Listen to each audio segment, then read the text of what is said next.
Ever catch yourself watching those medical dramas, those intense ER scenes, and wonder just how realistic they are? Right. Well, today we're ditching the Hollywood drama, going for the real deal, Yeah. taking a deep dive into the world of trauma surgery. And let me tell you, reality's way more intense than any TV show. We're diving into a set of, well, it's questions and answers. Yeah. Really meant to get surgeons ready for those high-pressure, split-second calls they got to make. Exactly. Our source today is this podcast, SurgiMind, and it is packed with insights. It really makes you appreciate the kind of thinking, the expertise that separates life and death in those moments. Oh, absolutely.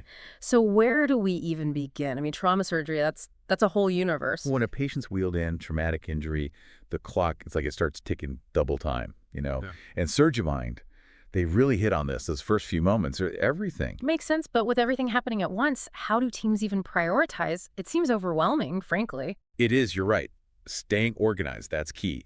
Trauma surgeons, they use this system, it's called ABCDE, like a mental checklist, ensures they're hitting the most critical stuff first. Okay, break that down for us. A, B, C, D, E. What's each letter mean? So A, that's airway, making sure they can breathe.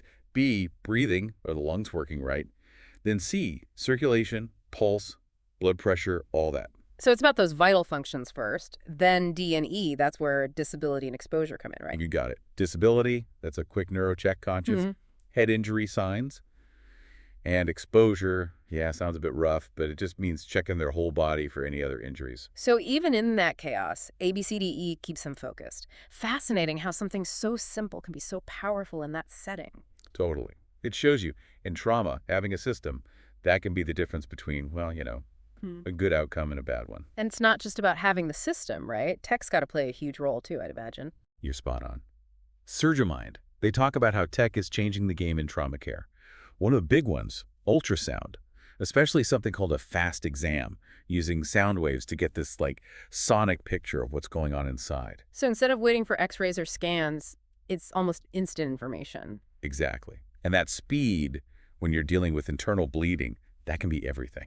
That makes a lot of sense. Time is definitely not on your side in the ER. I am curious, though, after that initial assessment, getting them stable, what's next? What happens in that patient's journey from there? So once they're stable, the focus shifts, right? Yeah. It goes from that initial assessment to actually dealing with the injuries themselves. That's where this idea of damage control surgery comes in, something SurgiMind really gets into. Damage control surgery. Okay, that sounds kind of intense. Even for the ER, what's that all about? It's interesting, actually. See, it challenges the old way of thinking, that you go in and fix everything perfectly right then and there in the first surgery. But imagine, say, a big car accident, multiple injuries. Damage control surgery says, hold on. Instead of immediately fixing every bone, every organ, priority one is stop the bleeding, prevent infections, stabilize them fast. So it's like triage, but for the surgery itself. Exactly. You're hitting those life-saving things first. SurgiMind gave this example, a ruptured spleen. Now that can cause massive bleeding, right? In the past, surgeons, they might try this complex, long repair. I can see how that'd be super risky when the situation's already so critical. For sure. But damage control says, nope, stop the bleed fast as possible, even if it means taking out the spleen entirely, which is way quicker than trying to repair it right then. Wow. Big decision, but I get why they do it. So what happens after that initial damage control? Okay, so once the patient's stable, immediate threat's gone, they're moved to the ICU, right? Give them time to recover some. Then they can go back in, address any remaining issues, make sure their recovery's on track long term. It's not about neglecting those other injuries. It's about being smart, staging those surgeries for the best chance of survival. That is amazing. It totally changes how I picture the OR. It's way more strategic than I ever realized. But then every case is different, right? SurgiMind mentioned treating different types of patients, like older folks or kids. That's got to have its own challenges. What do they say about that? Good point. Trauma care, it's not one size fits all. Yeah. With older patients, you got to think about they might have other health problems already. Their organs might not work as well. Even their meds can change how they respond to treatment. So it's not just the injury, it's understanding the whole patient, how their age, their health, all of it plays a role. Absolutely. And with kids, even more complex. Their bodies react so differently to trauma than adults do. Like they've got less blood, so they go into shock much faster. You need the right size equipment, right dosages, even how you talk to them throughout it all. It's got to be different. And of course, you can't forget the psychological impact on them either. Wow, so much to consider in those moments. That's where the teamwork aspect has to be crucial, right? 100%. SurgiMind was very clear about this. Even the best surgeon in the world, they can't handle a trauma case alone. It takes that whole coordinated team. The paramedics first on the scene, ER nurses, anesthesiologists, everyone. It's that image of a well-oiled machine, everyone moving in sync. Exactly. And that doesn't just happen, right? Clear communication is key. Everyone knows their role, anticipates what others need, adapts on the fly. You know, that resonates even outside the ER. I bet a lot of our listeners can relate to that. Needing teamwork, clear communication when things get crazy in their own jobs, or even just dealing with, like, a chaotic family dinner, right? For sure. Staying calm, communicating well, relying on those around you, those are good skills to have anywhere. But going back to the medical side, SurgiMind brought up something else I found really interesting. Simulation training. Oh, you mean like those super lifelike mannequins they use in med schools? I've seen those on TV. They even bleed and breathe like a real person. Exactly. And the experts on SurgiMind, they said simulation isn't just a bonus anymore. It's becoming essential. Makes sense. You can't exactly recreate that intensity, the unpredictability of a real trauma just by reading a textbook. Right. Simulations let medical folks at all levels practice their skills, make decisions under pressure, really fine-tune how they work as a team, and all in a safe space where it's okay to make mistakes and learn from them. It's like a safety net while they're learning to deal with these situations that are so complex, so often life or death. And like we've been talking about, in trauma, being prepared for anything, that's everything. Absolutely. And that's another thing SurgiMind really emphasized, this field trauma care. It never sits still. New tech, new ways of doing things, even new ways of thinking about trauma itself, they're always coming out. It's like the learning never ends. You got it. And that dedication to constantly improving, that's what ultimately leads to better outcomes for patients. Well said.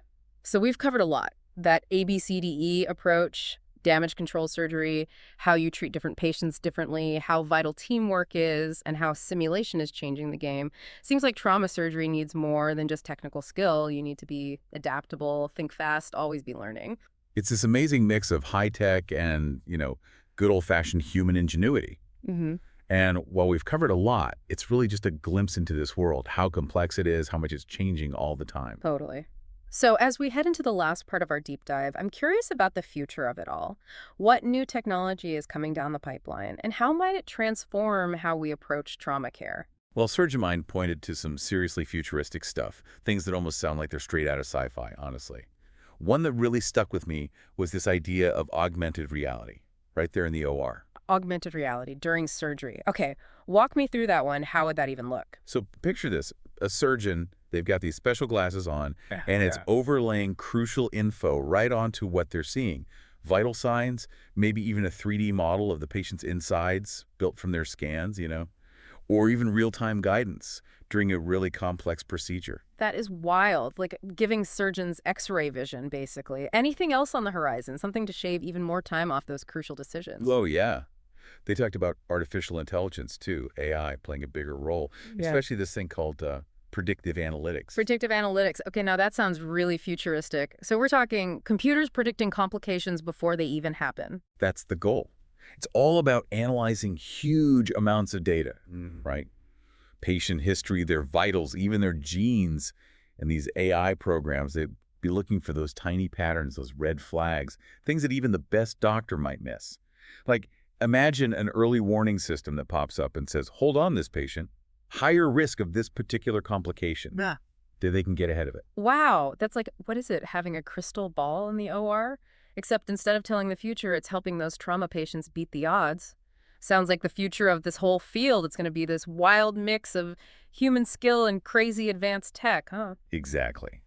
Though as cool as all that sounds, got to remember, tech on its own, it ain't a magic wand. Yeah. Like SurgiMind said, even the fanciest tools, they're only as good as the person using them. Right, of course. No matter how high-tech it gets, it comes back to the doctors, the nurses, their skill, their dedication, all of that. Couldn't agree more. Well, this has been incredible, really eye-opening. From that ABCDE thing all the way to augmented reality and AI, talk about a whole new appreciation for what goes into trauma care, Yeah, it's pretty amazing. Good reminder that behind those serious faces, those rushing doctors and nurses, there's this whole other level of knowledge and dedication that most of us, we just don't see. For sure. So next time anyone runs into, I don't know, their doctor, even a trauma surgeon, Take a second and think about all that goes into it, the difference they make in people's lives. It's pretty incredible. Absolutely. They're the real heroes. On that note, I think we'll wrap up our deep dive into the incredible world of trauma surgery. Hope everyone found it as fascinating as we did. Until next time, keep those brains working. And remember, knowledge, it's a journey. Best traveled with curiosity, an open mind, and yeah, maybe a little awe for what humans can do when we really put our minds to it.